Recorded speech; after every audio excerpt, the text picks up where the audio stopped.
সেরা দেখি আমার মা দুধের ডিব্বা আমার মায়ের না পড়ে গেছে আমার মা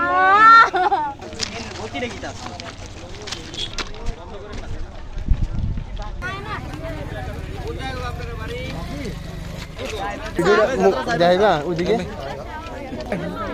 এই তোমরা দেখছো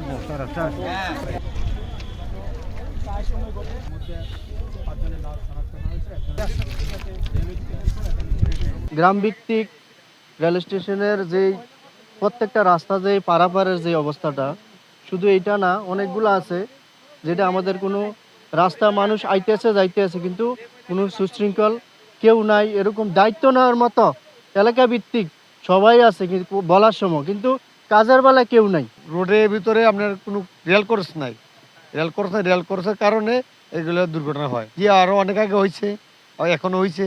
যদি রেল কোর্স থাকতো, রেলের পুলিশ থাকতো, তাহলে কোনো দুর্ঘটনা হতো না। এখন আমরা চাই, আমরা এলাকাবাসী চাই যাতে এখানে একটা রেল কোর্স দেয়, রেল কোর্স দিলে যাতে কোনো ঝুঁকিপূর্ণ না থাকে। কালিকাপুর থেকে বইচুং রোডে ম্যাক্সিমাম সময় দুর্ঘটনা ঘটে থাকে।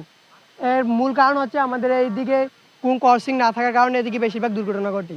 রেল কর্তৃপক্ষ এবং এলজিডি তারা এর দিকে কোনো গুরুত্ব দিতেছে না, যার কারণে আজকে প্রায় 5 থেকে 6টা প্রাণ এখানে জ্বরে গেছে। এই জন্য আমাদের সবচেয়ে একটা দাবি রইল এদিকে যত সম্ভব দ্রুত এদিকে রেল ক্রসিংয়ের ব্যবস্থা করে দেওয়ার জন্য, যাতে আমরা যারা শিক্ষার্থী আছে এবং সাধারণ মানুষ যাতে সুন্দরভাবে যাতায়াত করতে পারে এবং দুর্ঘটনা এড়িয়ে তার যাতে সুন্দরভাবে জীবনযাপন করতে পারে, যাতায়াতের ব্যবস্থা যাতে সুন্দর হয়।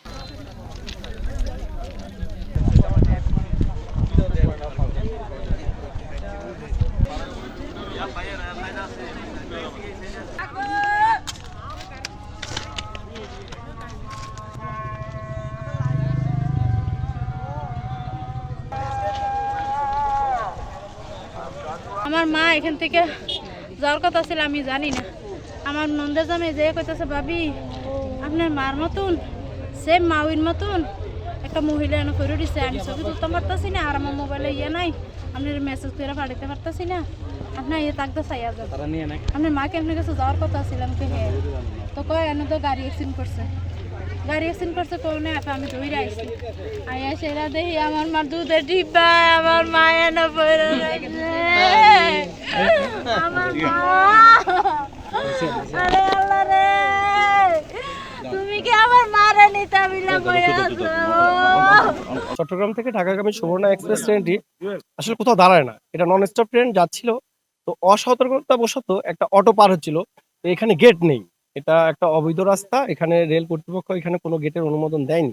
অটো মানে উভয় পাশে না তাকায় যেই রেল লাইনের উপরে এসছে আর ট্রেন আসে মারতে ধাক্কা মারাতে ঘটনাস্থলে আমরা এসে একটা লাশ পেয়েছি এবং লোক মাধ্যমে জানতে পেরেছি আরো 4-5 জন মারা গেছে, যা পাশাপাশি বাসা, লাশ সবাই নিয়ে গিয়েছে।